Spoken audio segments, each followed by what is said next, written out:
नमस्कार मित्रांनो, आपलं या ठिकाणी मनापासून स्वागत करतो। तर मित्रांनो, तुम्हाला माझ्या पाठीमागे दिसत असेल बघा, जिल्हा परिषद प्राथमिक शाळा गणेश नगर रस्तापूर। मित्रांनो, शाळा तुम्हाला मी दाखवतो अगोदर, मग बघू आपण। मित्रांनो, जिल्हा परिषद प्राथमिक शाळा गणेश नगर रस्तापूर या ठिकाणी केंद्र चांदा तालुका नेवासा जिल्हा अहिल्यानगर। बघा मित्रांनो, या ठिकाणी 1ली ते 5वी पर्यंत या ठिकाणी वर्ग भरतात। तर मित्रांनो, शाळा एकदम व्यवस्थित, शाळा एकदम स्वच्छ, एकदम व्यवस्थित आहे। परंतु तुम्हाला ही शाळा दाखवायचं कारण एक आहे मित्रांनो, की चला मी तुम्हाला दाखवतो की या शाळेत येण्यासाठी जे काही जवळ वस्ती वसले आसपासचे जे मुलं आहेत किंवा जे येणारे बाहेरून शिक्षक आहेत, ते या ठिकाणी कशा प्रकारे येतात किंवा कसे येऊ शकतात। तर चला मित्रांनो, तुम्हाला मी दाखवतो। या ठिकाणी बघा, ही शाळा आहे, या शाळेचं हे गेट आहे मित्रांनो।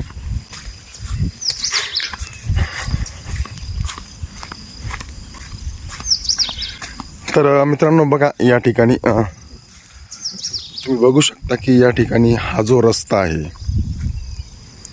हा रस्ता पूर्णपणे या ठिकाणी पाऊस झाल्यामुळे पूर्णपणे चिखल आहे आणि मध्ये यायला जर मुलांना रस्ता नसेल तर मुलं शाळेत कसं येऊ शकतात।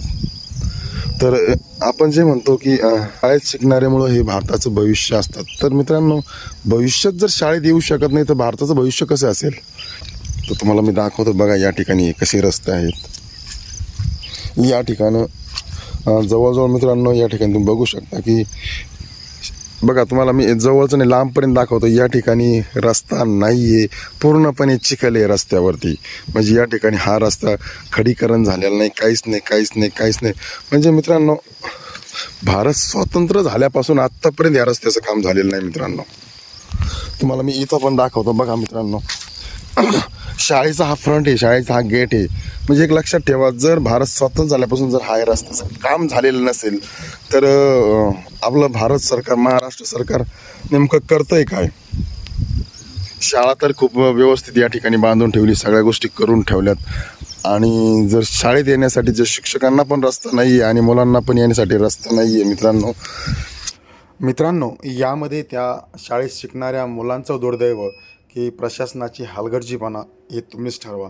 मित्रांनो, इथून समोरच 1 किलोमीटरच्या अंतरावरती दलित वस्ती आहे। कमीत कमी 100 ते 150 लोकसंख्या वस्ती असलेलं या ठिकाणी एक छोटीशी वाडी आहे मित्रांनो, गणेश नगर म्हणून। आणि तिथेच एक गणपती देवाचं मंदिर आहे। जवळपास 7 ते 8 गावामध्ये कुठेही गणपती देवाचं मंदिर नाही आहे मित्रांनो। आणि या ठिकाणी प्रत्येक चतुर्थीला या ठिकाणी अभिषेक करण्यासाठी आसपास असलेले भाविक भक्त या ठिकाणी येतात। त्यांना जायचा यायचा खूप मोठा या ठिकाणी रस्ता नसल्यामुळं खूप मोठी अडचण आहे मित्रांनो। माझ्या या व्हिडिओच्या माध्यमातून प्रशासनाला विनंती आहे की कृपया या रस्त्याकडं लक्ष द्या।